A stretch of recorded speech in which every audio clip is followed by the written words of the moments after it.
सम्भवतः नेपालमा आज सबैभन्दा बढी बहस गरेको विषय नै स्वास्थ्य र कृषि हो। कृषिमा उत्पादन आधुनिकीकरण, भूमि बैंक, आत्मनिर्भरता जस्ता धेरै पक्षहरूमा विभिन्न मञ्चहरूमा बहस चलिरहेका छन्। यसपालिको बजेटले कृषिलाई कति न्याय गर्यो होला त्यो नेपाली नागरिकले मूल्याङ्कन गर्नेछन्। तर कृषिलाई उपभोक्तासम्म जोड्ने पक्षमा भने स्रोत र बजेटभन्दा बढी राम्रो व्यवस्थापन, स्मार्ट नीति तथा कार्यक्रम र कृषिको इकोसिस्टमलाई सम्पूर्ण रूपमै हेरिने दृष्टिको आवश्यकता देखिन्छ। राम्रो उत्पादनको सही खपत भएन भने त्योभन्दा ठुलो निरुत्साहन गर्ने काम अर्को केही नहुन सक्छ। त्यसैले कृषि उत्पादकत्व बढाउने कार्यक्रमको गति र कृषि उत्पादन खपत गर्ने मेकानिजमको गति बराबर हुनु नै पर्छ। दुवै गतिको तारतम्य कसरी मिलाउने? आउनुहोस् कृषि उत्पादनको राम्रो जिम्मेवार खपतको बारेमा आजको कार्यक्रम सुरु गरौँ। फोरम फर पब्लिक भोइसको आजको कार्यक्रममा हामीसँग हुनुहुन्छ पूर्व प्रमुख सूचना आयुक्त, पूर्व सचिव र यस कार्यक्रमका संयोजक Krishna Hari Baskota, DG department of agriculture mister Kanchan Raj Phande, ED Kalimati vegetable board mister Tejendra Paudel र फलफुल तथा तरकारी महासङ्घका खोम प्रसाद घिमिरे। आज म नेपालको कृषि उत्पादन नेपालीको घर भान्सामा पुर्याउने अवसरका बारेमा चर्चा गर्दैछु। नेपालको अर्थतन्त्र कृषिमा आधारित छ, यसर्थ नेपाललाई कृषि प्रधान देश भनिन्छ। हुन त नेपालको कृषि गारस्थी उत्पादनमा कुल गारस्थी उत्पादनमा कृषि क्षेत्रको योगदान घट्न गई 26.5%मा सीमित हुन भएको छ। तर नेपालमा 63.5% रोजगारी कृषि क्षेत्रले दिएको छ, जसको कारण कोभिड-19ले निम्ति आएको त्रासमा सबैको आशाको केन्द्रबिन्दुमा कृषि पर्न गएको छ। कृषि क्षेत्रले एकातिर रोजगारी गुमाएकालाई रोजगारी दिने हैसियत राख्छ भने अर्कोतर्फ खाद्यान्न लगायतका वस्तुमा मुलुकलाई आत्मनिर्भर तुल्याउन मद्दत गर्छ। हामीले खाद्यान्न, तरकारी, फलफुल, माछा मासु र कृषिजन्य पदार्थमा आत्मनिर्भर हुने लक्ष्य लिएको भए पनि वर्षेनी करिब 2 खर्बको हाराहारीमा खाद्यान्न एवं कृषिजन्य वस्तु आयात हुनु स्वयंमा विडम्बनापूर्ण युक्त छ। नेपालमा कृषियोग्य जमिनको क्षेत्रफल 26,41,000 हेक्टर रहेको छ। हाल नेपालको वार्षिक खाद्यान्न उत्पादन 1,03,90,000 मेट्रिक टन छ। यसै गरी धानको वार्षिक उत्पादन 54 लाख मेट्रिक टन, मकैको 27,50,000 मेट्रिक टन र गहुँको 22,40,000 मेट्रिक टन छ। नेपालमा वर्षेनी 41,98,000 मेट्रिक टन तरकारी उत्पादन हुने गरेको छ भने माछाको वार्षिक उत्पादन 98,000 मेट्रिक टन छ। यसै गरी दुध वर्षेनी 22,86,000 मेट्रिक टन उत्पादन हुन्छ भने मासुको वार्षिक उत्पादन 3,84,000 मेट्रिक टन छ। हाल नेपाल कुखुराको मासु र अन्डामा आत्मनिर्भर भए पनि खाद्यान्न, हरियो तरकारी, फलफुल लगायतको कृषि उत्पादन अपुग हुने हुँदा आयातमा भर पर्नु परेको छ। यसै कुरालाई ध्यानमा राखी आगामी आर्थिक वर्ष 77-78 को बजेट वक्तव्यमा सरकारले तरकारी, दूध र मासुमा नेपाललाई आत्मनिर्भर तुल्याउने लक्ष्य लिएको छ। यसरी एकातिर नेपाल कृषि प्रधान मुलुक भएर पनि कृषिजन्य उत्पादनमा आत्मनिर्भर हुन सकिरहेको छैन भने अर्कोतिर नेपालको कृषि उत्पादन आम उपभोक्ता नेपालीको घर भान्सामा नपुगी बारीमै कुहिएको छ। यस अतिरिक्त नेपालमा उत्पादित तरकारी लगायतका कृषि उत्पादनको ढुवानीमा अवरोध पुगी खाल्टो खनेर पुर्नु पर्ने वा खोलामा बगाउनु पर्ने विडम्बनापूर्ण स्थिति छ। तरकारी किसानले बेला बखतमा गोलभेडा लगायतका तरकारीलाई पिच रोडमै फालिदिएर साङ्केतिक विरोध गर्ने गरेका छन् भने दुध उत्पादक किसानले पनि दुध सडकमै पोख्ने, घर घरमा निःशुल्क रूपमा दुध बाँड्दै हिँड्ने र सुरक्षाकर्मीलाई खिर खाना दुध उपलब्ध गराउने गरेका छन्। कैयौँ किसानले गोलभेडा लगायतको कृषि उत्पादनले बजार नपाउने भएपछि तरकारी बालीमाथि ट्र्याक्टर चलाएका छन् भने कैयौँ किसानले गाई वस्तुको दाम्लो खोलेर कृषि उत्पादनलाई घाँसमा रूपान्तरित गर्न बाध्य भएका छन्। आम किसानले उत्पादन गर्ने धान, गहुँ, मकै लगायतका खाद्य उत्पादनलाई नेपाली उखान चाहिँ ला कुकुर ला स्याल जस्तो गरेर अति न्यून मूल्यमा बिक्री गर्नुपर्ने एकातिर मन दुख्ने अवस्था छ भने अर्कोतिर आम नेपाली उपभोक्ताले आयातित खाद्य वस्तुमा महँगो मूल्य तिर्नु परिरहेको छ। कोरोना कहरको विषम परिस्थितिले पनि आयातित तरकारी र कृषि उत्पादन सहजै नेपाली उपभोक्ताको घर भान्सामा पुग्ने, तर नेपालकै कृषि उत्पादन भने खेर जाने अवस्थालाई सायदै शब्दमा आलोचना गर्ने र पर्याप्त हुनेछ। नेपाली कृषि उत्पादनको आम किसानले मूल्य पाउन नसक्नुमा एकातिर सरकारको उचित नीति नभएको भनी आलोचना हुने गरेको छ भने अर्कोतिर बिचौलियाका कारण किसान प्रताडित हुन पुगेको आरोप छ। जसको कारण नेपालको कृषि पेसा निर्वाहमुखी अवस्थामै सीमित हुन बाध्य छ। नेपालमा गरिबीको रेखामुनि रहेका प्राय सबै घर परिवार कृषि पेसामै आश्रित छन्। यसर्थ यस विषयलाई निकै संवेदनशीलता साथ ग्रहण गरी सृजनशील सोचका साथ अघि बढ्नुको विकल्प देखिन्न। कोरोना कहरका कारण कैयौँ मुलुकले आफ्नो कृषि उत्पादनको निकासीमा प्रतिबन्ध लगाउने छनक देखाएका छन्। कैयौँ मुलुकले सम्भावित भोकमरीबाट आफ्ना जनतालाई जोगाउन कृषि उत्पादनलाई बफर स्टकमा राख्ने चाँजो पाँजो मिलाउँदैछन्। यसरी भविष्यमा खाद्यान्न लगायतको आयात गर्न नसकिने र आयात भए पनि उच्च मूल्य चुकाउनु पर्ने देखिन्छ। यस अवस्थामा कृषि उत्पादन वृद्धि गर्न सके आत्मनिर्भर हुनुका साथै उच्च मूल्यमा निकासी गर्न सकिने सम्भावना पनि उजागर भएको छ।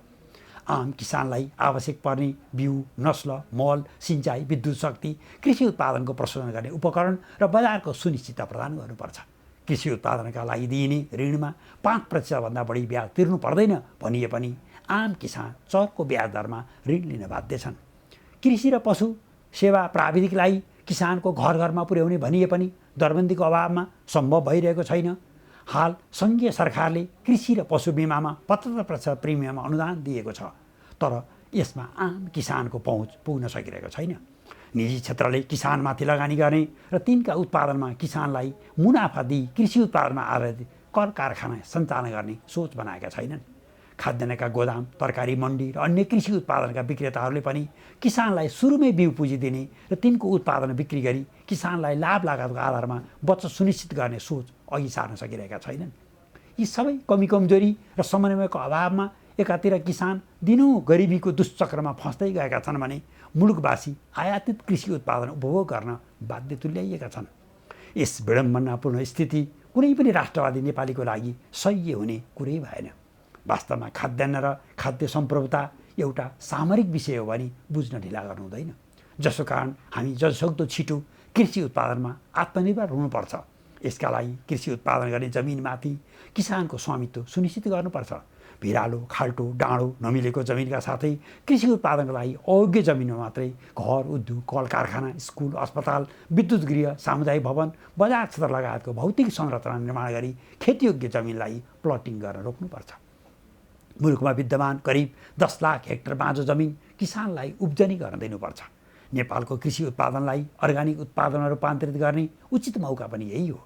यसै समयमा रासायनिक मलको सट्टा प्राङ्गारिक मल र रासायनिक विषादीको सट्टा प्राङ्गारिक विषादीको प्रयोगमा किसानलाई उत्प्रेरित गर्नुपर्छ, जसका लागि सबै 7वटा प्रदेश सरकारमा 7वटा प्राङ्गारिक मल कारखाना स्थापना गरी रासायनिक मल आयात निषेध गर्नुपर्छ। साथै रासायनिक विषादीको आयात र प्रयोगमा पनि रोक लगाउनुपर्छ। साथै यसै समयमा नियामक निकायहरूले पनि विषादीको मात्रा अनुगमन गरेर मात्र आम उपभोक्ताको घर भान्सामा हरियो तरकारी लगायतका कृषि उत्पादन पुग्ने सुनिश्चितता गर्नुपर्छ। प्रत्येक गाउँमा कृषि उत्पादनको ग्रेडिङ गर्ने, अदुवा लगायतलाई पानीले सफा गर्ने, सुकाउने, स्टोर गर्ने, प्याकेजिङ गर्ने लगायतका लघु उद्योग सञ्चालनमा कृषि उत्पादनको व्यवसाय गर्नेले किसानलाई सघाउनुपर्छ। कृषि उत्पादनको साथमा पशुपालनलाई पनि अघि बढाउनुपर्छ। पालिकाहरूले किसानलाई समयअनुसारको खेती गर्ने सल्लाह, उन्नत जातिका बिउ बिजन, खेतीको चक्र प्रणाली, माटो सुधार कार्यक्रम, बैङ्कबाट ऋण पाउने विधि, मल र विषादी, उत्पादनको बजार र कृषि उपकरणको उपलब्धतामा सरकारी अनुदान प्राप्त सहकारी एग्रोभेटबाट एक द्वार प्रणालीमा प्राविधिक ज्ञान र आवश्यक वस्तु उपलब्ध गराउनुपर्छ। हामी नेपालीले हाम्रा जनतालाई वर्षभरि खान पुग्ने गरी गुणस्तरीय खाद्यान्न, हरियो तरकारी, माछा मासु, दुध र पदार्थ र सबै प्रकारका अन्य कृषि उत्पादन गरी मुलुकलाई आत्मनिर्भर तुल्याउने अठोट गर्नुपर्छ। आम नेपालीले पनि आफ्नो राष्ट्रियता र स्वाभिमानको ख्याल गरी मुलुकभित्रै नेपाली किसानले उत्पादन गरेका वस्तु खपत गर्ने प्रतिबद्धता जाहेर गर्नुपर्छ। समस्त नेपालीलाई नेपालकै कृषि उत्पादन उपयोग गर्ने अवसर प्राप्त होस्। आम नेपाली यसैबाट सुखी र खुसी रहन्, यही शुभकामना व्यक्त गर्दछु। धन्यवाद संयोजकज्यू, आजको यो इन्ट्रेस्टिङ अडियो भिजुअलको लागि र आजको फोरमको प्रोग्राम स्टार्ट गर्नलाई एउटा प्रब्लम आइडेन्टिफिकेसनको बारेमा अलिकति डिस्कस गरिदिनुहुन्छ भने अनुरोध। सनजी, आज हामीसँग टेबलमा साह्रै राम्रो प्यानल छ, मैले बडा प्राउड गरेको छु। कृषि विभागका महानिर्देशक हुनुहुन्छ, यसै गरी कालीमाटी एउटा नेपालकै सबभन्दा ठुलो एउटा तरकारी फलफुलको एउटा चाहिँ थोक विक्रेता गर्ने ठाउँ हो, त्यसको चाहिँ हामीसँग इडी हुनुहुन्छ। र यसै गरी फलफुल र तरकारीको एउटा व्यावसायिक महासङ्घ छ, त्यसको अध्यक्ष हुनुहुन्छ। यसर्थ आजको हाम्रो छलफल साह्रै असल हुन्छ भन्ने मेरो मनमा छ। मैले सबै तिनैजनाको सामुन्ने महत्त्वपूर्ण 7वटा सवाल यहाँहरूको समक्ष राख्छु। पहिलो मेरो सवाल रहन्छ, वास्तवमा के सडकको कारणले हो कि थोक विक्रेताको कारणले हो कि सहकारीको कारणले हो कि किसान स्वयंको कारणले हो नेपाली किसानका उत्पादन नेपाली जनताको घर भान्सामा किन आइपुग्न कठिनाइ परेको होला? दोस्रो मेरो प्रश्न रहन्छ, वास्तवमा ढुवानीकर्ताहरू विदेशी नै भएर अथवा होलसेलरहरू विदेशी नै भएर हो कि विदेशी कृषि उत्पादन चाहिँ नेपाली भान्सामा सजिलै आइपुग्ने, यसको कारण के होला? तेस्रो चाहिँ नेपाल सरकार अथवा नेपाली किसान अथवा नेपाली व्यापारी अथवा उपभोक्ता कसको चाहिँ कारणले गर्दा एक प्रकारले चाहिँ विदेशबाट पैठारी भइ नै रहने तर नेपाली कृषि उत्पादन चाहिँ पैठारी नभएको छ देखिने, यसमा को दोषी छ? र चौथो मेरो सवाल रहन्छ, कुन दिन आम नेपाली जनताले विषादीरहित शुद्ध प्राङ्गारिक कृषि उत्पादनको उपभोग गर्न पाउलान्? पाँचौँ मेरो सवाल छ, वास्तवमा नेपालका उद्योगपति नेपालका व्यापारी र जो कृषि उत्पादन बिक्री गर्नेछन् यिनले कहिले किसानमाथि चाहिँ आफ्नो लगानी गर्लान्? छैटौँ मेरो सवाल छ, हामीले पहिलेदेखि भन्दै आएको खाद्यान्न, हरियो तरकारी, फलफुल, माछा मासु, दुधजन्य पदार्थ लगायत कृषि उत्पादनमा हामी कहिले आत्मनिर्भर हुन सकौँला? र सातौँ र अन्तिम मेरो प्रश्न छ, वास्तवमा कोभिड-19ले एक प्रकारले नेपाली कृषि उत्पादन चाहिँ खोलामा बगाउन परेको, खाल्टो खनेर पुर्नु परेको, खेती किसानीमाथि नै ट्र्याक्टर चलाउनु परेको, दुध सुरक्षाकर्मीलाई खिर खान अथवा जनतालाई चाहिँ ट्याङ्करबाट बाँड्दै हिँड्न परेको, तर विदेशी तरकारी र कृषि उत्पादन चाहिँ जनताको घर घरमा आइपुगेको, यसको कारण के हो? यति विषयमा आज छलफल गरौँ भनेर मैले यहाँहरूलाई आग्रह गर्न चाहन्छु। धन्यवाद संयोजकज्यू। अब यो कार्यक्रमलाई अगाडि बढाउने क्रममा ओपनिङ रिमार्क्सको लागि म मिस्टर पौडेल अनुरोध गर्छु। हस्, धन्यवाद। सर्वप्रथम त माउन्टेन टेलिभिजन जुन यो कार्यक्रम राखेर आफ्ना कुराहरू राख्ने जुन मौका दिनु त्यसको लागि पनि म धन्यवाद दिन चाहन्छु। जुन भास्कर सरले यहाँ इस्युहरू उठाउनु भयो त्यो वास्तवमा सही र अहिलेको चाहिँ समय सान्दर्भिक पनि छ। जस्तो नेपाली उत्पादन नेपाली कृषि भनेको अहिले चाहिँ एउटा चाहिँ निर्वाहमुखीबाट भर्खरै बामे सर्ने एउटा व्यावसायिक कृषिमा चाहिँ रूपान्तरण हुँदै गरेको अवस्था हो भने अब यो चाहिँ नि एउटा प्रतिस्पर्धी पनि हुनुपर्ने, व्यावसायिक भन्ने बित्तिकै त्यो चाहिँ प्रतिस्पर्धी हुनुपर्ने त्यो पनि आवश्यकता देखिन्छ भने हाम्रो जस्तो कन्टेक्समा हाम्रो जस्तो चाहिँ नि इकोनोमिक भएको देशमा जुन कृषिमा लगानी गर्नुपर्ने, जुन किसिमको चाहिँ कृषकहरूले चाहिँ फेसिलिटी पाउनुपर्ने त्यो चाहिँ नपाइरहेको अवस्थाले गर्दाखेरि कृषिमा जुन किसिमको अनुदानहरू जुन किसिमको लगानीहरू गर्नुपर्ने हो त्यो चाहिँ नगर्न सकिरहेको अवस्थाले गर्दाखेरि यसलाई चाहिँ अलिकति प्रतिस्पर्धी हुन सकिरहेको छैन, जसले गर्दाखेरि आम रूपले अहिलेको चाहिँ ग्लोबल मार्केट जुनसुकै कुनामा उत्पादन भएको वस्तु पनि जुनसुकै राष्ट्रको जुनसुकै ठाउँमा चाहिँ जान सक्ने अवस्थाले गर्दाखेरि यदि हाम्रो उत्पादनहरू प्रतिस्पर्धी हुन सकेनन् भने त्यहाँ आउँछन्, त्यसको चाहिँ मुख्य चाहिँ एउटा रोक्ने र नेपाली किसानहरूलाई चाहिँ त्यसबाट एउटा बेनिफिट दिलाउने भने यसलाई प्रतिस्पर्धी बनाउनु आवश्यक छ। जुन यो लकडाउनको अवस्था आइसकेपछि किसानहरूले चाहिँ आम रूपले चाहिँ तरकारी फाल्नु परेको अवस्था देखिएको छ। यसमा मुख्य समस्या भनेको अहिलेको त आवागमनको समस्या पनि छ भने अहिले चाहिँ जति पनि किसानहरूले मफसलमा उत्पादन गर्छ त्यो भनेको सहरी उपभोक्ताहरूलाई टार्गेट गरेर चाहिँ उत्पादन गरेर आउँछन्। यति खपत अहिले हुन्छ, यति चाहिँ खपत हुन्छ भन्ने किसिमले एउटा टार्गेट गरेर चाहिँ उत्पादन गर्दाखेरि अहिले त्यो सहरमा त्यति चाहिँ खपत नभइरहेको अवस्थाले गर्दाखेरि पनि उनीहरूको तरकारी बारीमै सड्ने त्यो अवस्था पनि सिर्जना भएको छ। र जुन बाहिरबाट आउने तरकारी मात्र हो, हामीले चाहिँ लकडाउनभन्दा अगाडिको अवस्था र लकडाउन पछाडिको अवस्था हेर्ने भने करिब 50%ले बाहिरबाट आउने तरकारी पनि घटेको देखिन्छ। अनि कतिपय तरकारीहरू बाहिरबाट आउने जुन नेपालमै उत्पादन हुँदैन, रोक्नुपर्छ हो, तर त्यो चाहिँ हामी पनि सस्टेन हुनु पऱ्यो पहिला। जस्तै मैले उदाहरण दिन्छु, पियाज नेपालमा उत्पादन हुँदैन, कागती प्रशस्त मात्रामा उत्पादन हुँदैन, ती वस्तुको चाहिँ विकल्प छैन, हामीसँग ल्याउनै पर्ने हुन्छ। र ठुलो परिमाणमा ती वस्तुहरू आउँदाखेरि त्यसले चाहिँ एउटा प्राइसमा पनि ठुलो भोल्युममा चाहिँ आयात भएको देखिन जाने कारणले पनि यी इस्युहरू चाहिँ बाहिर फ्लोरमा आउँछ। यी यावत चिजहरू छन् र अबको मुख्य फोकस भनेको हामीले यो जुन एउटा महामारीले पनि हामीले सिकाएको छ, कृषिमा चाहिँ विशेष किसिमले लगानी गर्नुपर्छ र यसको मार्केटिङ च्यानलमा इन्टरभेन गर्नुपर्ने अवस्था र त्यही किसिमले चाहिँ त्यसका प्लेयरहरूलाई जस्तो चाहिँ कोअपरेटिभ मार्केटिङ, ग्रुप मार्केटिङलाई चाहिँ स्ट्रेन्थन गर्नुपर्ने आवश्यकता हामीले देखेका छौँ। धन्यवाद।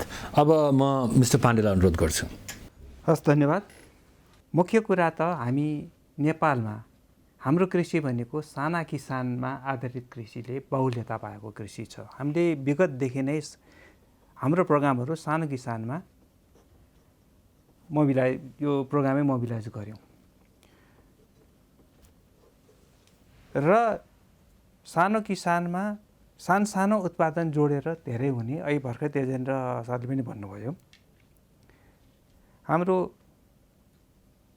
इकोनोमिक स्केल पनि सानो हुनुभयो यसले गर्दाखेरि त्यस कारणले गर्दाखेरि सहकारी खेती अथवा चगलाबन्दी खेती त्यो मुख्य एकदमै आवश्यक पर्ने अहिले देखियो कस्ट घटाउनलाई पनि जुन इन्टरनेसनल मार्केटसँग हामीले अब डोमेस्टिक मार्केट मात्रै नभएर इन्टरनेसनल मार्केटसँग पनि हाम्रो प्रडक्टहरू कम्पिटिटिभ रूपमा हामीले जानै पर्ने हुन्छ त्यसका लागि यी कुराहरू आवश्यक पर्न गयो एकातिर अर्कोतिर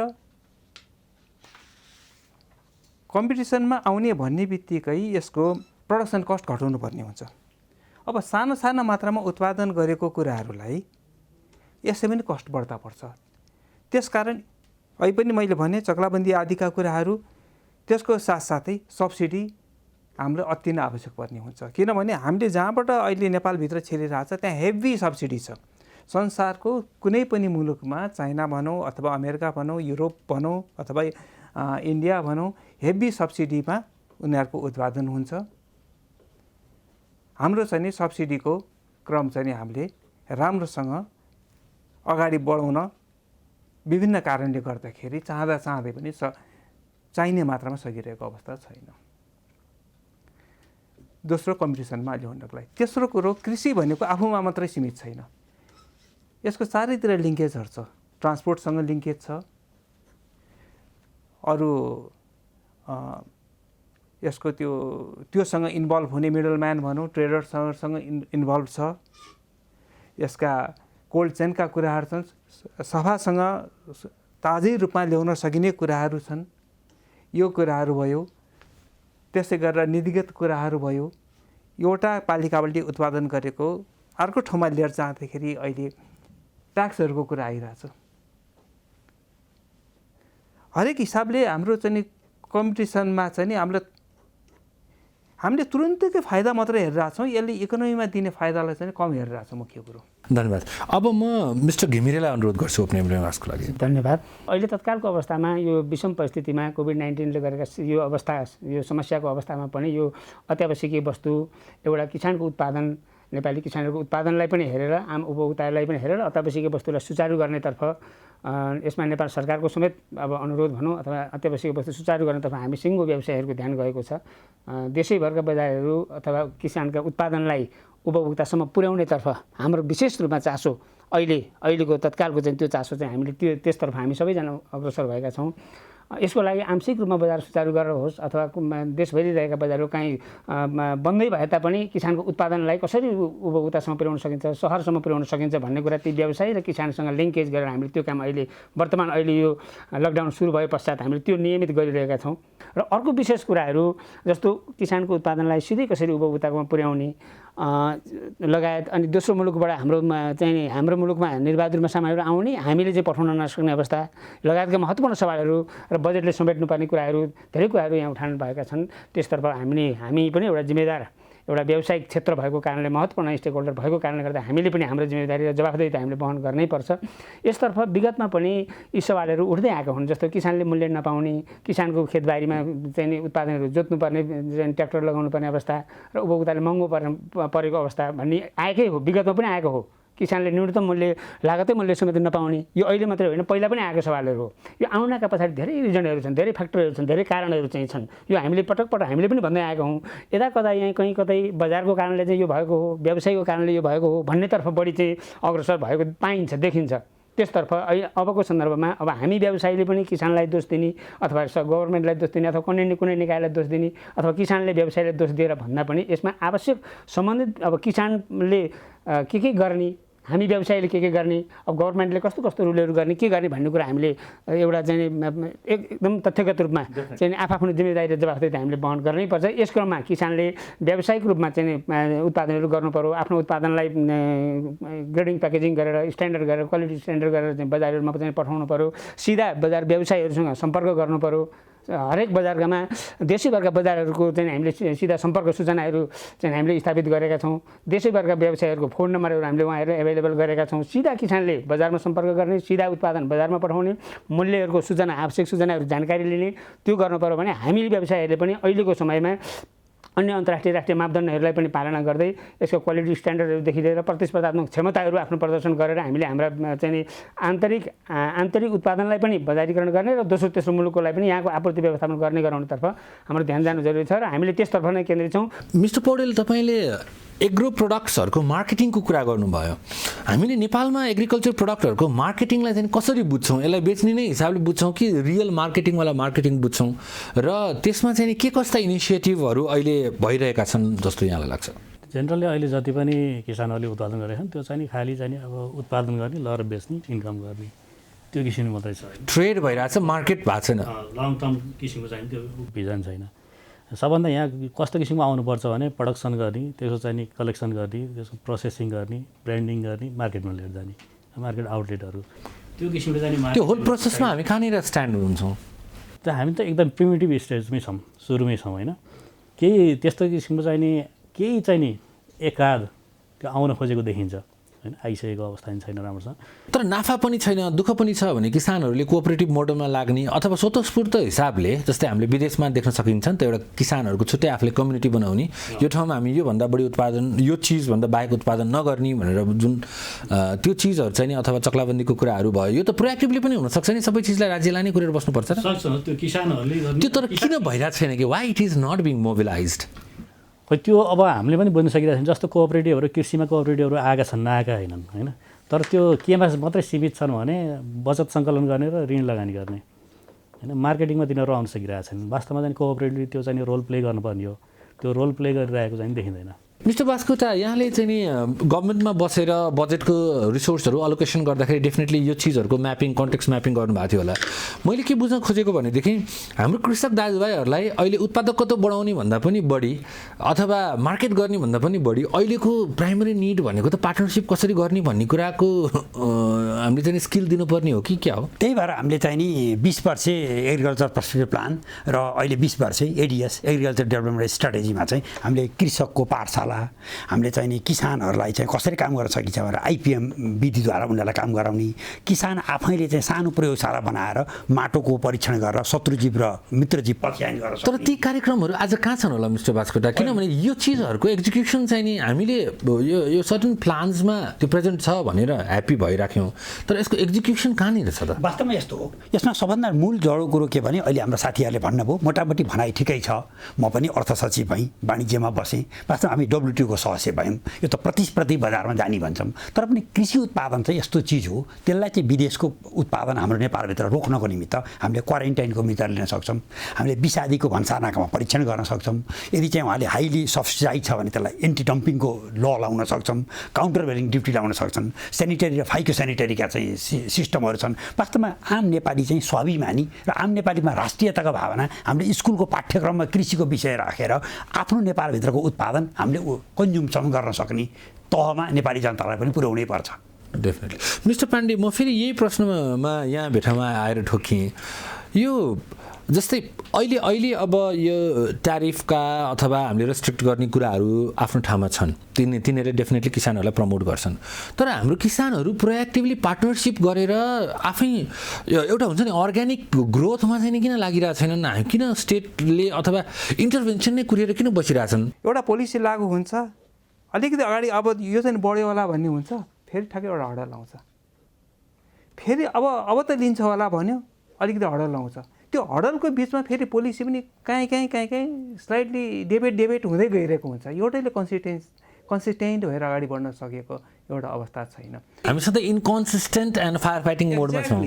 एक्ज्याक्टली, हामी कन्सिस्टेन्ट छैनौँ। के त अब हामीले यो चिजबाट कहिले फ्रिडम पाउँछौँ, लिबरेसन कहिले पाउँछौँ? अब पक्कै पनि अब यसले चाहिँ नि यो अब संहिताले चाहिँ नि पक्कै पनि अब ल्याला भन्ने छ। अब जस्तो भन्नु पोलिसीहरू बनाउने, पोलिसी गाइडलाइनहरू गर्ने, टेक्निकल फिडब्याकको कामहरू गर्ने काम अहिले फेडरल गभर्मेन्टले गरिरहेछ भनेदेखि इम्प्लिमेन्टेसनको पार्टहरू स्थानीय निकाय र प्रदेश। तर तिनवटा लेयर बिच धेरै अलमल भएको कम्प्लेन्ट्सहरू छ मार्केटमा, त्यो कतिको भ्यालिड हो?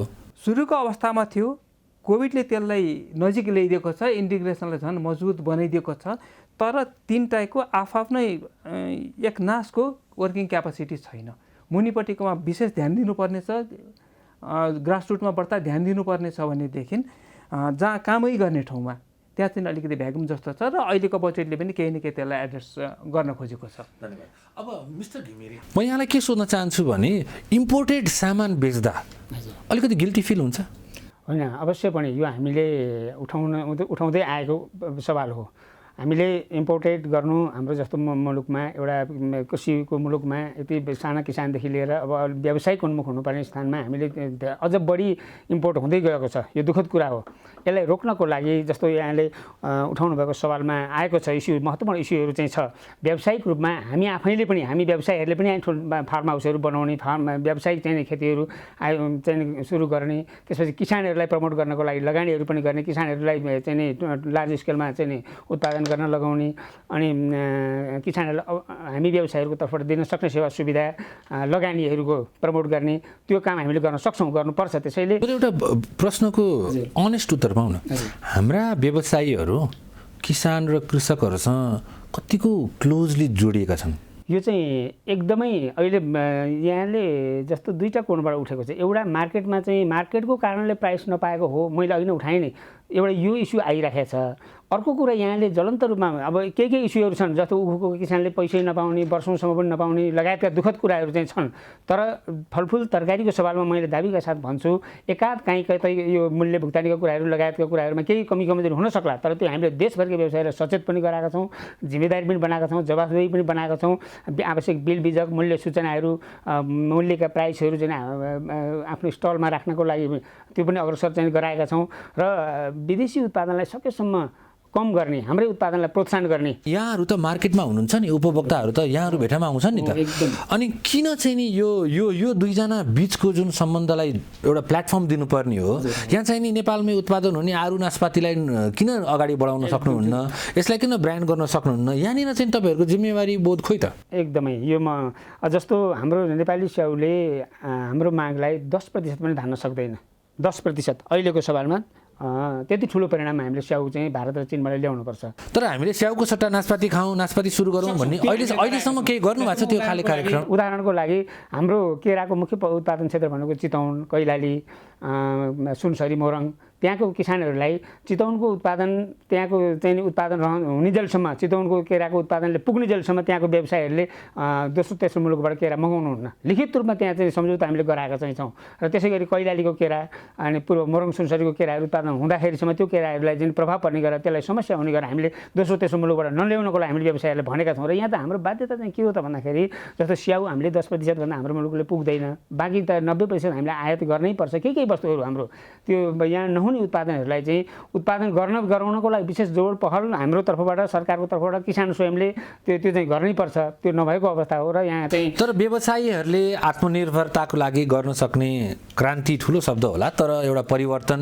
चाहिँ नि कहाँनिर सुरु छ त? इतिहासले कसरी सम्झिनुपर्छ तपाईँ? हो, एकदमै ठिक सवाल हो। जस्तो हामीले देखिसकेका छौँ, हाम्रो केही वर्षका 10-20 वर्षका बिचमा हाम्रो छिमेकी मुलुक भारत र चीनले यति ठुलो फड्को मारिसकेका छन्। त्यहाँको कृषि आजभन्दा 10-20 वर्ष पहिला कति भद्रगोल अवस्था थियो, अहिलेको हाम्रो अवस्था सम्झौँ न। यो अवस्थामा थियो भने उनीहरूले अन्तर्राष्ट्रिय मापदण्ड फलोअप गरिकन दोस्रो विश्वव्यापी उसमा उनीहरू आफ्नो उत्पादनलाई बजारीकरण गरिसकेका छन्। यसको लागि जस्तो आफ्नो उत्पादनको क्वालिटी स्ट्यान्डर्डहरू बनाउनु पर्यो, त्यो गभर्मेन्टले आवश्यक पहल चाहिँ गरिदिनु पर्यो। हाम्रो उत्पादनको क्वालिटी यो हो, हामीले हाम्रो ब्रान्ड यो हो भनेर चाहिँ त्यो चाहिँ गभर्मेन्टले गरिदिनु पर्यो। तपाईँको महासङ्घले गभर्मेन्टको एक्सन हाम्रो एउटा सबै चिजमा गभर्मेन्टलाई हेर्ने बानी पनि छ।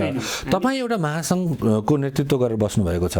तपाईँको महासङ्घले नेपाली उत्पादनलाई अगाडि बढाउनको लागि के कस्तो स्टेपहरू प्लान गरेको छ त अहिलेसम्म? हामीले हाम्रो उत्पादनको स्तरीकरण गर्नको लागि, क्वालिटी स्ट्यान्डर्डलाई चाहिँ बनाउनको लागि हामीले केही पहल गरेर हाम्रो कुन वस्तुको कस्तो क्वालिटी हो, हामीले दोस्रो तेस्रो मुलुकमा हामीले कसरी पठाउन सक्छौँ भनेर त्यो पनि पहल हामीले गरेका छौँ। एका सानो परिणाममा केही उत्पादनहरू खाडी मुलुक लगायतको क्षेत्रमा हामीले पठाउनको लागि पनि पहल गरेका छौँ। सुरुवात भएको छ, त्यसलाई चाहिँ व्यावसायिक रूपमा राम्रो लार्ज स्केलमा पठाउन सक्ने कार्ययोजना पनि छ हामीसँग। उत्पादनको क्षेत्रको पहिचान पनि। तर आत्मनिर्भरतालाई बनाएर नेपाली प्रडक्ट्सहरूलाई चाहिँ नि प्रमोट गर्नेमा सिम्पल मेरो प्रश्न नै त्यही छ। जोमसोमको स्याउ अथवा चाहिँ नि चितलाङको नासपाती लाई प्रमोट गर्ने दिन कहिले आउँछ तपाईँहरूलाई एक्टिभली? अब केही नेपाल सरकारको प्रोग्रामले पनि फोकस गरेको छ, जस्तो प्रधानमन्त्री कृषि आधुनिक परियोजना लगायत हामी व्यवसायहरूले पनि ती जस्तो व्यावसायिक च्याउ फर्महरू डेभलप भएका छन्। केही मुस्ताङमा छ, जुम्लामा छ, र त्यति पुग्दैन। अरू धेरै लार्ज स्केलको फर्महरू जुन जिल्लामा तपाईँहरू इन्भेस्ट गर्नुहोस् न त यो चिजमा। गर्न सक्छौँ, गर्न तयार पनि छौँ। हाम्रो व्यवसायले गरि पनि राखेका छन्। अहिले नगरेको गर्दै नगरेको अवस्था त होइन।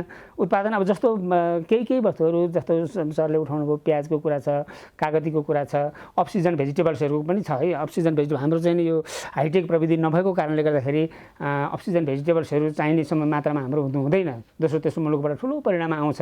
अझ दोस्रो मुलुकबाट त परिणाम यो आयातको परिणाम बढ्दै गएको छ। भन्नाले त महासङ्घ चाहिँ नि नेपालको डोमेस्टिक प्रडक्टहरूलाई अलिकति स्पेसल प्रमोसन गर्नको लागि चाहिँ तयार छ। हामी तयार छौँ र हामीले हरेक किसानहरूको फोरममा पुग्दाखेरि हाम्रो जिल्ला च्याप्टरहरूलाई, जिल्ला शाखाहरूलाई, हाम्रो देशभरि व्यवसायलाई अग्रसर पनि गराएका छौँ। मिस्टर पौडेल, म यहाँलाई सोध्छु, यो कालीमाटी तरकारी बजार चाहिँ नि तरकारी फलफुल तथा तरकारी भन्ने बित्तिकै पनि अझ एउटा सम्झिने एउटा प्लेटफर्म बनेको छ। यो एउटा रोल मोडल पनि सम्भवतः हो हाम्रो कन्ट्रीको लागि।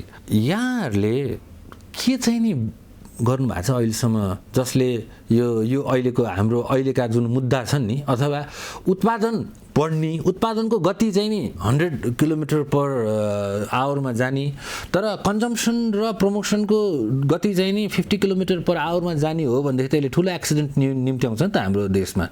यो ब्यालेन्समा तपाईँहरूको चाहिँ नि कस्तो खाले कन्ट्रिब्युसन छ? मुख्य गरेर अब प्रडक्सन पनि बढ्दै गएको छ होइन, त्यो लेभलमा डिमान्ड पनि बढ्दै गएको अवस्था नि छ। र कालीमाटीको तथ्याङ्कलाई हेर्ने भने त्यो डिमान्ड र सप्लाई को करिब म्याचिङ अवस्थामा छ। र जुन त्यसको स्पेस हो त्यसले चाहिँ नि क्यारिङ क्यापेसिटी भन्छ नि, त्यसले चाहिँ नि प्रडक्सन त्यहाँ लिएर आएर सप्लाई गर्न सक्ने जुन क्यापेसिटी हो, करिब त्यो चाहिँ नि अहिलेको अवस्थामा मोरलेस एउटा चाहिँ ब्यालेन्समा आएको चाहिँ हामीले अनुभव गरेका छौँ।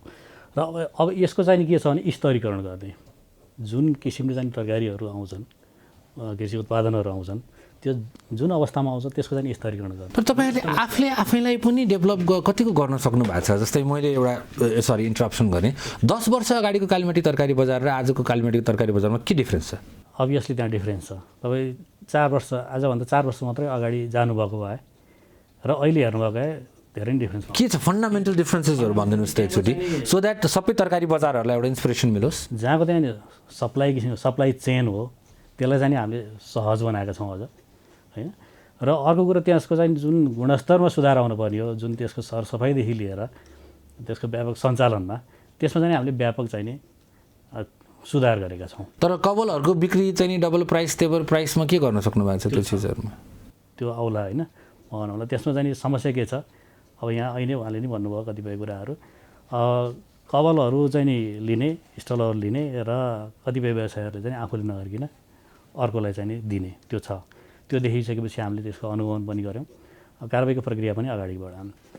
यद्यपि अहिले चाहिँ अदालतमा त्यो केस परेको हुनाले चाहिँ हामी त्यहाँभन्दा अगाडि बढ्न सकेका छैनौँ स्टेटर आइसकेपछि। मिस्टर पाण्डे, यो हामीले चाहिएकै चिज उत्पादन गरिरहेछौँ अथवा उत्पादन गरेकै चिज कन्ज्युम गरिरहेछौँ भन्ने कुरा इन्स्योर गर्ने मेकानिजम चाहिँ नि यन्त्र के छ यहाँहरूकोमा? कन्जम्सन नहुने कुरा अहिले सितिमिति मार्केटमा आउनलाई गाह्रो पर्छ। आइहाल्यो भने त्यो थोरै मात्रामा हुन्छ।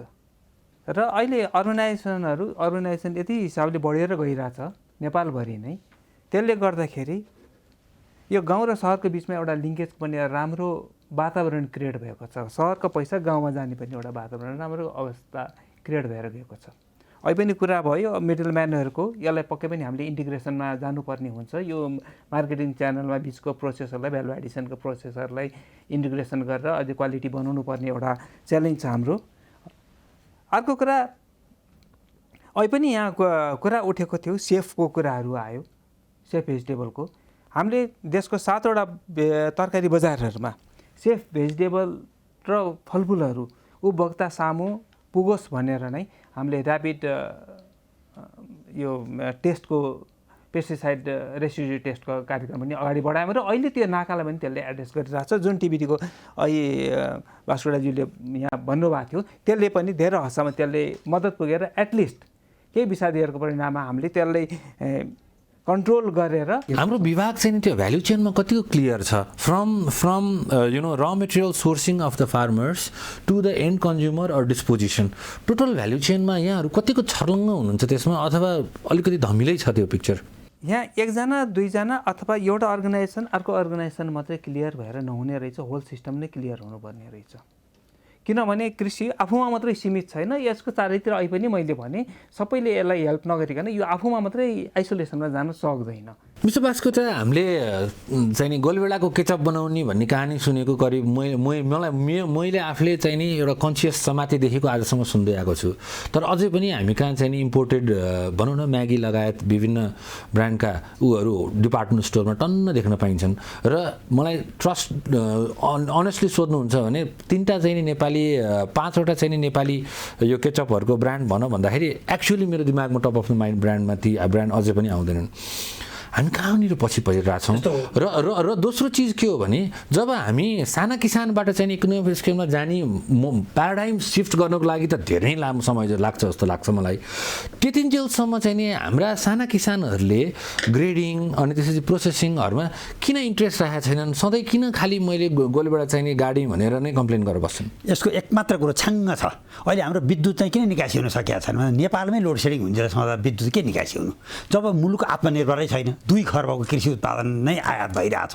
करिब हाम्रो चाहिँ 1 करोड बराबर मेट्रिक टन खाद्यान्न उत्पादन हुन्छ करिब 40-45 लाख मेट्रिक टन तरकारी उत्पादन हुने हो करिब 22-25 लाख मेट्रिक टन दुध उत्पादन हुने हो 4 लाखभन्दा बढी मासुको उत्पादन छैन हाम्रो त माछा त झन् 1 लाख मेट्रिक टनभन्दा बढी छैन भने पहिला नेपालीलाई नै खान पुग्ने वस्तु नै नभएपछि त त्यसको प्रोसेसिङको विषय नै आएन हामीले के बुझेन भने यो सामरिक विषय हो खाद्यान्न भन्ने कुरा बुझेनौँ त्यही भएर यसका खाद्यान्न बोकेका ट्रकहरू त सबै साइरन जडानयुक्त हुनुपर्ने दोस्रो कुरो चाहिँ अब हाम्रो उत्पादन नै हामीसँग कम भयो भनेपछि हामी त हाइब्रिडमा पशुको त नस्ल सुधारमा जानु पर्थ्यो हामी त सबै राज्य प्रणाली अहिले सबैले भन्नुभयो नि पुरा प्राथमिकतामा हामी त्यसमा त संवेदनशील हुनु पर्थ्यो नि अहिले त कुरा आयो नि विदेशी मुलुकको चाहिँ चिज आयो अहिले हाम्रो पोल्ट्रीमा त हामी सबैलाई जानकारी छ नि पोल्ट्रीमा त हामी त कुखुराको मासु या कुखुराको अन्डा त आयात हुन त दिँदैनौँ नि त्यो हुन दिँदैनौँ भने हामी त लौका चाहिँ किन आयात हुन दिन सकेन मलाई अर्को महत्त्वपूर्ण कुरा यहाँ छ कस्तो भने कृषि उत्पादन चाहिँ अहिले व्यवसायीहरूले गर्न सक्ने त बिहान चाहिँ सबैले मानव काउली 1 ट्रक आयो विदेशी 1 ट्रक नेपाली आयो भने पहिला सुरुमा त नेपाली ट्रकको काउली बिक्री नहुन्जेलसम्म विदेशी काउली चाहिँ निकालिँदैन भएर व्यवसायले भन्न सक्दैनन् र मैले बुझेअनुसार कैयौँ चाहिँ हवाई जहाजका एयरपोर्टमा पनि आफ्नो नेसनल ध्वजावाहक चाहिँ प्लेनलाई पहिलो प्राथमिकता दिएर ग्राउन्डिङ गर्न दिइन्छ ओह्राल्न दिइन्छ उड्न दिइन्छ अर्को विदेशीलाई केही समय अल्मल्याइन्छ त संसारभरिकै पोलिसी हो मैले बुझेअनुसार जापानमा ओबिओपी भन्छ 1 भिलेज 1 प्रडक्ट जापानीहरूले आफै नै हाइवेमा आएर आफ्नो प्रडक्सन बेच्न पाउँछन् हाम्रो नेपालमा कहिले काहीँ कुरा उठ्याएको छ नि वास्तवमा बिचौलियाले बरु केही बिचमा लिए कि सरकार पनि मुख दर्शक भयो कि भन्ने कुरा नै आयो हाम्रो कालीमाटी तरकारी बजार जस्तोमा हामीले पेस्टिसाइड चेक गर्ने भनेर मेसिन राखेका थियौँ केही समयपछि नै त्यो मेसिनहरू बिग्रियो मेसिनै नचलाउने हुल हुज्जत भयो भन्ने कुरा आयो होइन त त्यहाँ चाहिँ किसानहरू चाहिँ त्यहाँसम्म आउन सकेनन् अहिले पनि किसानले बोकेको ट्रकहरू चाहिँ कतै ट्राफिक प्रहरीले पनि नबुझेर भन्सा नाकाबाट छुटेको विदेशी ट्रक सरासर कालीमाटी तरकारी बजारसम्म आउने भयो तर हाम्रा लोकल ट्रान्सपोर्टेसनहरू त ठाउँ ठाउँमा ट्राफिक प्रहरीबाट रोक्यो भन्ने कुरा पनि आयो अहिले दुध त यति सेन्सिटिभ छ कि 24 घण्टाभित्र सम्बन्धित चिलिम सेन्टरमा पुर्याउन सकेन भने दुध त खेर जान्छ त्यस्तो बेलामा हामीले चाहिँ त्यसलाई चाहिँ राख्ने ठाउँमा बनाउन सकेनौँ कि अथवा नेपाली उत्पादनलाई केही समय अडाउनको निमित्त सार्वजनिक गोदाम अथवा चाहिँ यो के भन्छ यो चिसो बनाउने चाहिँ चिस्यान केन्द्रहरूमा हाम्रो लगानी पुगेन कि र मूल कुरो मैले देखेको त यो तरकारी र फलफुलको बिक्री गर्ने वितरकहरू जो हुनुहुन्छ उहाँहरूले लगानी गर्नै पर्छ अहिले दुध चाहिँ जति पनि दुध उद्योग डेरी उद्योग छ नि त्यो त सबैको उहाँहरूको भन्नुपर्ने मेरो यो त 10,000वटा गाई छ मेरो 20,000वटा भैँसी छ यो ठाउँबाट मैले दुध ल्याउँछु तरकारी बेच्ने मान्छेले भन्नुपर्ने म त 1 करोडको तरकारी बेच्छु यी मेरा चाहिँ 200 बिघा चाहिँ जमिन फलान ठाउँमा छ यसरी पो पाइलटिङ गर्न पर्थ्यो यो कुरामा हामी कमी भएकै हो मिस्टर पौडेल अब यो कालीमाटीको जुन फलफुल तरकारी बजार छ एक हिसाबले एउटा बोर्डले म्यानेज गर्छ तर त्यसलाई म बजारै भन्छु यो खाली मार्केटहरू नेपालमा कतिवटा बन्नुपर्छ जस्तो लाग्छ अहिले त नेपालमा होइन भ्यालीमै 3-4वटा हुनुपर्छ कमसेकम यो किसिमको चाहिँ नि मार्केट त्यो स्केलको मार्केट चाहिँ नि कमसेकम 4वटा 5वटा जति अरू चाहिँ नि यसको पेरिफेरी एरियामा हुनुपर्छ तपाईँहरूले आफूले एक्सप्यान्ड गर्न अथवा यसलाई चाहिँ नि स्याटेलाइट गर्न फ्रान्चाइज गर्न कुनै केही प्रयास गर्नुभएको छ होइन हामीले सानो एउटा युनिट चाहिँ बालुजोमा सञ्चालन छ अहिले होइन कालीमाटीबाटै र अहिले चोबारमा चाहिँ निर्माणाधीन छ त्यो मोडल के कतिको सफल भइरहेछ त्यो निर्माणधीन छ। त्यसको चाहिँ सञ्चालन विधि चाहिँ अब अहिले बालजुमा त सानो युनिट छ, एकदम 50-60वटा जति स्टलहरू हो सामान्य, त्यो चाहिँ यहीँको मोडलमा सञ्चालन हुन्छ। अब चोबारमा बन्न लागेको त्यसमा चाहिँ अब यो अहिले सञ्चालन गर्ने मोडालिटी अलिकति चेन्ज गर्नुपर्छ कि भन्ने किसिमले चाहिँ छलफल भइरहेछ। मेरो साधारण प्रश्न के हो भने त्रिशुलीको एउटा कृषकले त्रिशुली आफ्नो बारीमा फलेको मुलालाई चाहिँ नि पखालेर त्यसमा एउटा लेबल स्टिकर लगाएर अब भनौँ न हर्केको चाहिँ नि फार्मको मुला भनेर भन्नलाई यति गर्नलाई के चिजको कमी हो के? एक त उसको कुरा, उसको प्रडक्ट उसले आफैले मात्रै मार्केटमा लिएर जान सक्ने कि उसको आफ्नो एउटा क्यापेसिटी हुनु पर्यो, त्यो छैन। उसको आउँछ कलेक्सन सेन्टरमा, आउँछ कलेक्सन सेन्टरमा सबै मिक्स भइदिन्छ। ठिक छ, मिक्सै भएर जाओस्, किन्ने मान्छेले स्टिकर भएको र स्टिकर नभएको मुलामा त डिफ्रेन्स भेटाउँछ होला नि त। पक्कै पनि भेटाउँछ। अहिले त्यो अर्ग्यानिक सपहरू अहिले पनि कुरा भयो, खुलेको छ अर्ग्यानिक छ, सर्टिफाई भएको पनि सामानहरू पनि अलिअलि नेपालमा पनि सर्टिफाइङ एजेन्सीहरू खुलेको छन्। त्यो पनि मिस्टर पौडेल हामी एकदम हाम्रो थट प्रोसेस एकदमै म्याक्रो भयो, माइक्रो पार्टहरू चाहिँ मिसिङ भयो जस्तो लाग्छ कि लाग्दैन यहाँलाई? जस्तो सर प्लिज, जस्तो कगनीमा उत्पादन भएको मुलामा होइन एउटा रामेले चाहिँ स्टिकर लगाए, मार्केटमा लिएर आयो। अर्को श्यामे हुनेले स्टिकर नलागिकन त्यही मुला लिएर आयो। प्राइस त उति नै कन्ज्युमरले तिर्ने होइन। अब सस्तो पर्ला अझ स्टिकर नलाउँदाखेरि स्टिकरको कस्ट घट्ने भयो भने हाम्रो कन्ज्युमर लेभल के छ त? कहाँ सस्तो छ? हामी त्यो लेभलको कन्ज्युमर छौँ। अहिले पनि जस्तो भाटबटेनीमा चाहिँ डिपार्टमेन्टल पसलहरूमा चाहिँ तरकारीहरू बिक्री हुन्छ, लेबल लागेर राम्रै तरकारीहरू प्याकेजिङ भएको बिक्री, त्यो कति छ त? 1% भन्दा नि कम छ होला त्यो। भने हाम्रो कन्ज्युमर लेभल कहाँ छ? त्यसले पनि यो धेरै कुराहरू गभर्न गर्ने चाहिँ ग्रेडिङ भएको प्याकेजिङ भएको सामानहरू प्राइस अभियसली बढी हुन्छ, त्यसमा कस्ट बढी लाग्छ होइन। बढी लाग्ने बित्तिकै उसले चाहिँ बढी जान्छ। तर कन्ज्युमरलाई सप्लाईले पनि अवेर गर्छ भन्ने एटलिस्ट मेरो नलेज छ। किनभने कति पर्सेन्टबाट आज 1% भयो होला, 1%बाट अब डेफिनेटली ग्रो हुँदैछ। हिजो म भाटबटेनीमा मानौँ तरकारी किन्दिनँ भने आजदेखि मैले तरकारी किन्न अलिअलि सुरु गरेको छु होला। अब यो ट्रेन्ड त चेन्जिङ छ नि त, तर त्यो यो ट्रेन्डसँग चाहिँ नि हाम्रा पोलिसिजहरूले कोपअप गर्न नसकेको, अझै पनि हामी एकदमै म्याक्रो डिस्कसनहरूमा लागेको हो कि भन्ने मलाई पार्ट फिल भएको। मिस्टर घिमिरे, यसमा के भन्नुहुन्छ तपाईँले? जस्तै तपाईँ आज व्यवसायी, ल एउटा यही केसलाई ल्याउँ न, त्रिशुलीको मुलामा स्टिकर लागेर चाहिँ नि एकजनाले पठाउनु भयो, त्यसको कस्ट त हार्डली पैसामा हुन्छ त्यो स्टिकरको कस्ट भनेदेखि तपाईँ चाहिँ नि एज अ व्यापारी त्यो स्टेपलाई कसरी हेर्नुहुन्छ?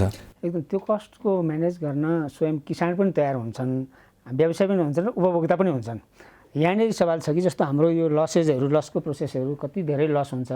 हामीले हाम्रो उत्पादनलाई बजारमा पठाउँदाखेरि काउली बन्दाहरूको पात र डाँठसहित हामीले बजारमा पठाउँछौँ। अरू फ्रेस भेज, अरू सागपातहरू पनि त्यसै गरेर ऱ्यान्डमली पठाउँछौँ। त्यसो नगरिकन कम्तीमा पनि हामीले प्याकेजिङ मेटेरियल्सहरू जस्तो पहिला चाहिँ केही वर्ष पहिलासम्म डोकोमै चाहिँ तपाईँको टमाटरहरू समेत बजारमा आउने अवस्था थियो भने अहिले कमसेकम क्रेटमा हाल्ने चलन भइसकेको छ, सुरु भइसकेको छ।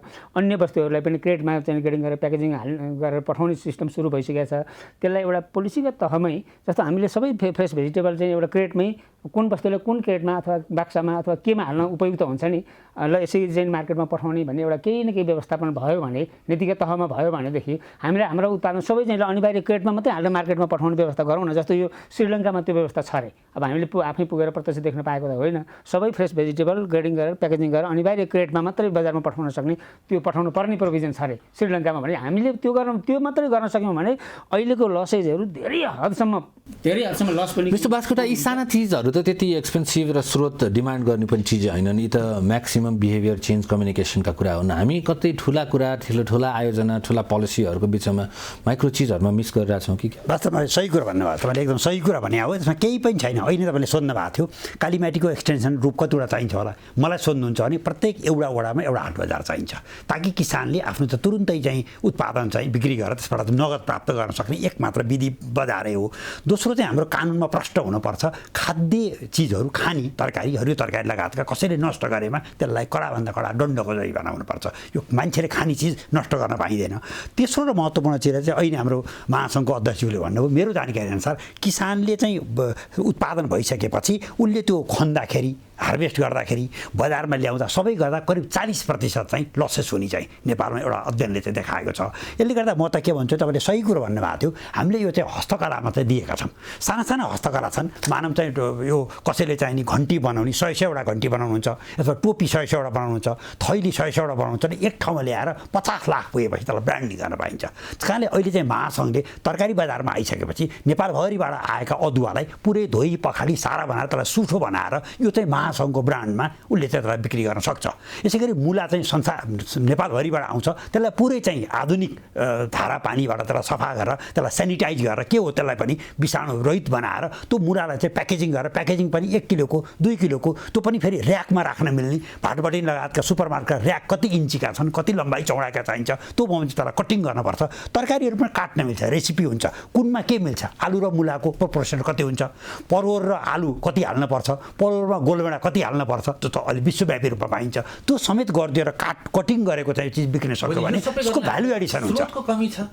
यसमा चाहिँ मेरो विचारमा यसको चाहिँ फ्रेस हाम्रो माइन्डको मात्रै कुरा हो। राष्ट्रियताप्रति हामी आस्थावान भयौँ भने अहिले नेपालमै भइरहेको उत्पादन पनि हामीले फुड ह्याबिटमा राम्रोसँग परिवर्तन गऱ्यौँ र एक प्रकारले यसलाई चाहिँ प्याकेजिङ गर्ने, प्रोसेसिङ गर्ने पद्धति, बिक्री गर्ने प्रणालीमा गयौँ भने अहिलेकै उत्पादनले नेपालले लगभग खान पुग्ने अवस्था छ। यहाँलाई एउटा प्रश्न सोधौँ है, तपाईँले उहाँहरू दुईजनासँग लास्ट 1 इयरमा कतिचोटि भेटघाट गर्नुभएको छ? उहाँहरूसँग त हाम्रो कन्टिन्यू फ्रिक्वेन्टली नै हुन्छ, कालीपाटीमा पनि हाम्रो भेटघाट भइरहेको हुन्छ। तर त्यो How much information are you acquiring from the real stakeholders of the chain, or how many platforms are you actually given to acquire those information?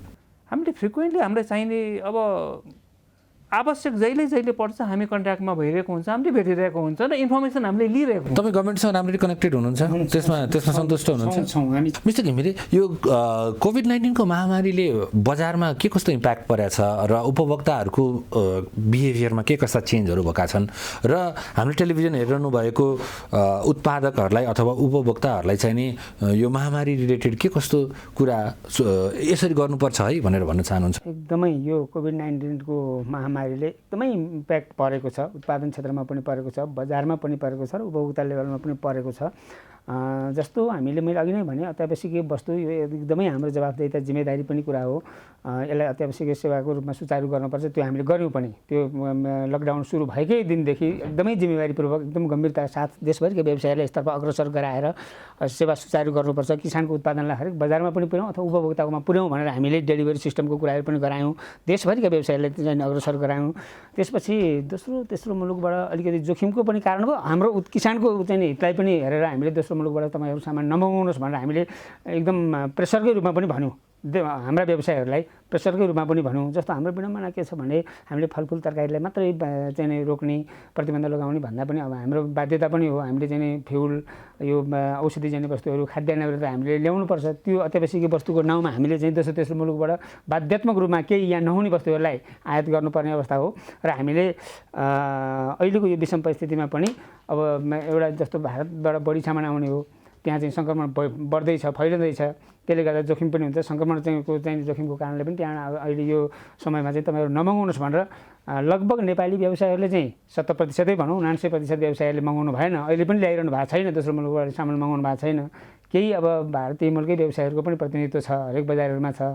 अब रजिस्टर्ड रूपमा त कालीमाटी बजारमा छैन, कालीमाटी बजार विकास समितिमा नेपाली व्यवसायहरूकै प्रतिनिधित्व हो त्यहाँ रजिस्टर्ड स्टलहरूमा।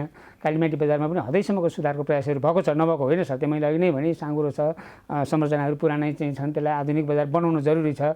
त्यसतर्फ हामी व्यवसायीहरूले पनि भनेका छौँ, हामीले चाहिँ हामी पनि लगानी गर्न तयार छौँ। निजी साझेदारीमा मोडलमा चाहिँ बजारहरू निर्माण गरौँ, यो हामीले विगतदेखि पनि उठाउँदै आएको हो। धन्यवाद। मिस्टर पाण्डे, अब प्लान भने कि डर लाग्ने सिचुएसन आउन लागिसक्यो हाम्रो देशमा होइन?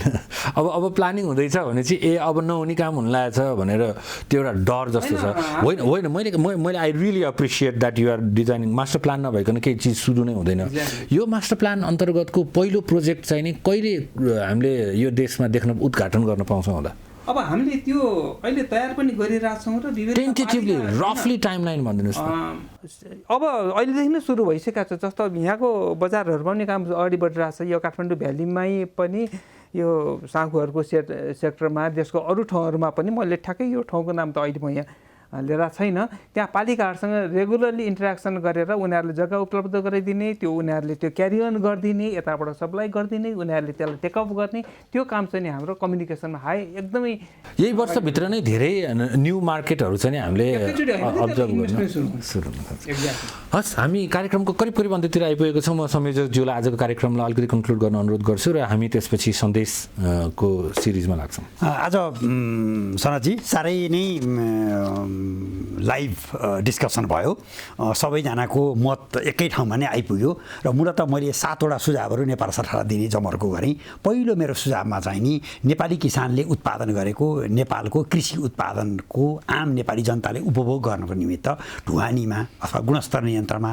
अथवा मूल्यमा जे अवरोधहरू छन् त्यो अवरोधहरू चाहिँ नीतिगत व्यवस्थाको द्वारा अवरोधलाई शून्यमा लैजानुपर्छ भन्ने सरकारलाई सुझाव दिन चाहन्छु। दोस्रो भनेको चाहिँ विशेष गरी नेपाललाई कृषि उत्पादनमा आत्मनिर्भर हुनुको निम्ति सबैमा नसके पनि मुख्य खाद्यान्न आलु, प्याज, निश्चित फलफुल, माछा मासु, दुध पदार्थ यस्तो निश्चित तोकेर यिनको चाहिँ मिश्रण उत्पादन गरिन्छ र मुलुकलाई आत्मनिर्भर बनाइन्छ भन्ने नै सुझाव दिन चाहन्छु। तेस्रो मेरो सुझावमा चाहिँ नि किसानको उत्पादनलाई न्यूनतम समर्थन मूल्य तोकेर हुन्छ कि यो मूल्यमा पनि क्षति दिने यो बिमाबाट कभर गरेर हुन्छ कि अथवा समर्थन मूल्यमा उद्योगहरूले लिनै पर्ने व्यवस्था गरेर हुन्छ कि अथवा सार्वजनिक गोदामको व्यवस्था गरेर हुन्छ। कुनै पनि किसिमले चाहिँ नि खाद्य वस्तु चाहिँ नष्ट गर्न नपाइने, नष्ट गर्न नपर्ने परिस्थिति सिर्जना गर्न सरकारलाई सुझाव दिन चाहन्छु। चौथो चाहिँ मेरो सुझाव चाहिँ यो प्रकार सबै नेपालीमा राष्ट्रियता र स्वाभिमानको भावना जागृत हुनुपर्छ र उपभोक्ता संरक्षण ऐन बमोजिम उपभोक्ता शिक्षामा पनि यो कुरा दिनुपर्छ र कम्तीमा माध्यमिक तहको पाठ्यक्रममा कृषि विषयलाई समावेश गरेर यसको महत्त्व बारेमा आम नेपाली जनतालाई जानकारी दिनुपर्छ। पाँचौँ मेरो सुझाव भनेको चाहिँ कृषि उत्पादक किसान र कृषि उब्जनी चाहिँ विक्रेता गर्नेहरूको र निजी क्षेत्रको बिचमा आपसमा सहकार्य भएर यसमा लगानी गर्ने र किसानलाई पनि पहिले नै एक प्रकारले आफ्नो बजारको सुनिश्चितता हुने प्रबन्धतर्फ चाहिँ नीतिगत व्यवस्था गर्नुपर्छ भन्ने सुझाव दिन चाहन्छु। छैटौँ मेरो सुझाव भनेको चाहिँ अहिले 3 तहको सरकार छ, सङ्घीय सरकार, प्रदेश सरकार र स्थानीय तहले आपसमा समन्वय गरेर सहकारी, निजी क्षेत्र र कृषि उत्पादन बिक्री गर्नेहरूका बिचमा एउटा राम्रो तालमेल बनाएर किसानले सदैव बचत राख्न सक्ने परिस्थिति सिर्जना गर्नुपर्छ। र 7औँ मेरो सुझाव चाहिँ नि यो खाद्य र खाद्य सम्प्रभुता चाहिँ एउटा सामरिक विषय हो, यसलाई विचार गर्नको निमित्त हामीले कृषिमा आत्मनिर्भर हुनैपर्छ। यो एजेन्डालाई चाहिँ नेपाल सरकारले गम्भीर रूपमा लिएर आफ्नो साधन स्रोत सम्पूर्ण शक्ति यसैतर्फ लैजानुपर्छ र कालीमाटी तरकारी बजारले जुनसुकै तरकारी उत्पादन पनि फलफुल पनि आफूले खरिद गर्ने र फ्रेस बिक्री गर्ने र त्यो अलिकति बासी हुन आँट्ने बित्तिकै प्रोसेसिङ कम्पनीहरूमा मेसिनहरूमा त्यसले पुर्याउने यसको नेटवर्क गर्न सक्छ। सबै किसानहरूले पनि क्रिएटमै अथवा गुणस्तरीय ढङ्गले नै त्यसलाई चाहिँ सङ्कलन गर्ने र त्यसलाई चाहिँ ढुवानी गर्ने प्रबन्ध गर्नेतर्फ सरकारले नीतिगत व्यवस्था गर्नुपर्छ भन्ने सुझाव दिन चाहन्छु। धन्यवाद। अब म मिस्टर पौडेललाई सिम्पल सर्ट र स्विट सन्देशको लागि अनुरोध गर्छु। अहिलेको मार्केटिङ भनेको इन्डिभिजुअल फ्रेगमेन्ट ल्यान्ड सानो किसान भएको हुनाले इन्डिभिजुअल मार्केटिङ गर्न सक्ने सम्भावना छैन। ग्रुप मार्केटिङ अथवा कोअपरेटिभ मार्केटिङ नै हो। कोअपरेटिभ मार्फत नै अनि मार्केटिङमा अगाडि बढ्यो भने त्यसमा चाहिँ किसान पनि बेनिफिट हुनसक्छ र उपभोक्ता पनि बेनिफिट हुनसक्छ। त्यसमा नै हामीले जोड दिनुपर्ने हुन्छ र सहकारीहरू पनि जुन कोअपरेटिभहरू पनि छन् उनीहरू चाहिँ यो बचतमा मात्रै चाहिँ नि किसानलाई चाहिँ ऋण लगानी गर्ने त्यसैमा चाहिँ नाफा कमाउनेतिर मात्रै भन्दा पनि यसको प्रडक्सन लेभलमै उहाँहरू चाहिँ लाग्नुपर्ने हुन्छ र कोअपरेटिभ के को लागि त हैन एउटै चाहिँ नि उद्देश्य भएको एउटै चाहिँ नि मन मिल्नेहरूबाट बनेको न हो हैन आवश्यकताले सिर्जना गरेको भने त्यो आवश्यकता के हो त भन्दाखेरि किसानले उत्पादन गरेको चिज किसानहरूलाई बेनिफिट गराउने हो। त्यो तर्फ चाहिँ उहाँहरू लाग्नलाई चाहिँ नि विशेष किसिमले चाहिँ म चाहिँ अनुरोध गर्न चाहन्छु र व्यवसायहरू पनि अब अहिलेको अवस्था हेर्दाखेरि चाहिँ मौका यही हो, फाइदा गर्ने बेलै यही हो भन्ने किसिमले जुन देखिन्छ कतिपय त्यस्तो किसिमको नेचर त्यो चाहिँ नि गर्नु हुँदैन वास्तवमा। त्यो चाहिँ नि एउटा मानवीय कार्य पनि होइन। धन्यवाद। मिस्टर पाण्डे। हस्, धेरै कुराहरू त यहाँ आइसकेको छ र अहिलेको सन्दर्भमा यो कोभिडको पेन्डेमिकको सन्दर्भमा केही कुरा यहाँ राख्न चाहन्छु। जुन दिनदेखि यहाँ सुरु भयो चैतको 12 गतेदेखि नै कृषिको कार्यहरू फिल्डदेखि मार्केटिङ ट्रान्सपोर्टेसनहरू सुचारू रूपमा गर्न र आउटलेट पनि खोल्नको लागि हाम्रो तर्फबाट हामीले सम्पूर्ण ठाउँमा समन्वय गरेर अगाडि बढेर कन्डिसन छ र त्यो कोभिड अब कतिसम्म पेन्डेमिक रहन्छ त्यो भन्न सकिँदैन। यसलाई निरन्तरता नै सेफ भएर आफू बसेर अगाडि बढाउनु हुन म अनुरोध गर्दछु। यो फोरम नै युज गरेर म गर्दछु र यहाँहरूलाई केही कुरा केही अप्ठ्यारो पऱ्यो भनेदेखि मन्त्रालयमा ऱ्यापिड रेस्पोन्स टिम पनि छ, त्यसको मार्फतबाट नि आउनु सक्नुहुन्छ। नजिकको कृषिसँग सम्बन्धित अफिसरलाई कन्ट्याक्ट गरेर पनि आउनु सक्नुहुन्छ र त्यसलाई चाहिँ हामी समाधान गर्छौँ, जहाँ जे समन्वय गर्नुहुन्छ गर्छौँ। धन्यवाद मिस्टर घिमिरे। धन्यवाद। अहिले हामी एकदमै विषम परिस्थितिमा छौँ, एकदमै जटिल अवस्थामा चाहिँ छौँ। यो अवस्थामा पनि म आम नेपाली किसान दाजुभाइ दिदीबहिनीहरूलाई कति पनि हतोत्साही नहुन म विशेष अनुरोध गर्न चाहन्छु। हाम्रो कृषि हाम्रो चाहिँ मुख्य आधारै यही हो। हाम्रो चाहिँ दुई पैसा हाम्रो आय आर्जन हुने मुख्य आधारै यही हो। हाम्रो सानो सानो किसान अथवा चाहिँ व्यवसायिक किसान अथवा युवा किसान जो भए पनि हाम्रो मुख्य आधार यही हो। र यो परिस्थितिमा पनि कति पनि हतोत्साही नहुन हामी विशेष अनुरोध गर्न चाहन्छौँ एउटा व्यावसायिक प्रतिनिधिको हिसाबले। र युवाहरूलाई पनि यो क्षेत्रमा आकर्षण बढाउन, लगानी बढाउन, अन्य व्यावसायिक चाहिँ घरानाहरूलाई अथवा चाहिँ फार्म हाउसहरू डेभलप गर्न पनि अनुरोध गर्न चाहिँ चाहन्छौँ। र यसमा हामी व्यवसायहरूको तर्फबाट आफ्नो जवाबदेहिता जिम्मेवारी हामीहरू प्रष्ट पनि अब नेपाल सरकारका रुलहरू, रेगुलेसनहरू, नीति कार्यक्रमहरू त्यसलाई पनि लागू गर्दै, त्यसलाई पनि कार्यान्वयनमा सहयोग गर्दै, आवश्यक सहयोग गर्दै हामीले हाम्रो तर्फबाट निजी क्षेत्रको तर्फबाट गर्नुपर्ने निर्वाह गर्नुपर्ने भूमिका अवश्य पनि निर्वाह गर्छौँ। धन्यवाद। यहाँहरूको अमूल्य समय लगाई धेरै धेरै धन्यवाद। It was a interesting discussion. Thank you. किसानले गरेको उत्पादन खाल्डो खनेर पुर्नु नपरोस्, पसिनाको सही मूल्य मिलोस्, उपभोक्ताले सही समयमा इच्छाएको कृषि सामग्री उपभोग गर्न पाउन्, त्यो पनि सही मूल्यमा। आत्मनिर्भर मात्र होइन, खुसी र उदाहरणीय बनोस् नेपालको कृषि क्षेत्र। संयोजकज्यू तथा विज्ञ वक्ताहरूलाई धन्यवाद। Forum for public voice @gmail.com मा यहाँहरूको सुझाव अझै पनि कुरिरहनेछु। अर्को श्रृङ्खलामा नयाँ इन्ट्रेस्टिङ टपिक लिएर आउनेछौँ। आवाजको मुद्दा जारी छ।